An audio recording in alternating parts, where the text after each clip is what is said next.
There was an invitation round for New South Wales a couple of days ago, and looking at the invites that we received and the invites that have been posted, I have some things to say about it.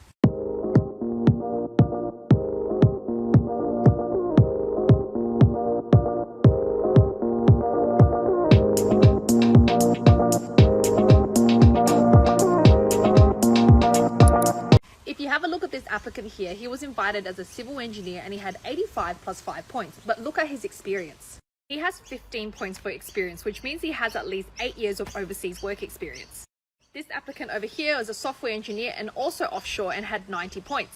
Again, 15 points for work experience. He had over 10 years of work experience. So at the moment, with the limited allocations this financial year, it looks like New South Wales is not inviting just based on points. They're also looking at how much work experience you have in your nominated occupation.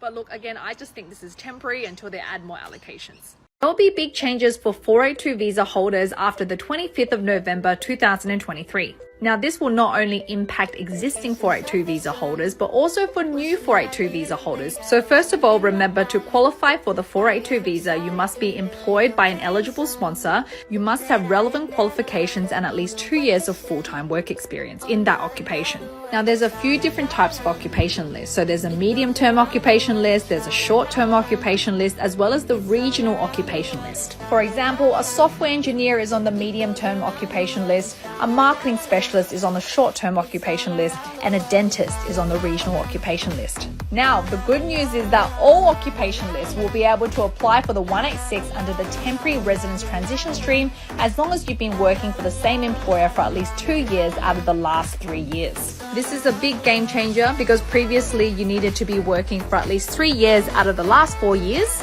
and your occupation must have been on the medium-term occupation list. Now, to apply for the 186 visa under this temporary residence transition stream, you won't need a skills assessment, but you'll still need to score at least competent English, which is 6 in each band for IELTS. So we recently met with a client who lodged a skilled independent 189 visa, but then received a notice of intention to cancel his visa. Let me explain. He was in Australia studying a Diploma of Leadership Management when he received a 189 invitation. His occupation was external auditor. After he lodged his 189 visa, he decided he didn't want to study anymore, so he just didn't attend classes. Now, he was granted a bridging visa A when he lodged the 189 visa, so he thought he had nothing to worry about. So the college ended up cancelling his COE and notifying the department, and now the department has issued a notice of intention to cancel. So what happens here? Now, first of all, you need to provide a response, but most of the time your visa will end up being cancelled. He'll lose his bridging visa A and he'll need to apply for a bridging visa E.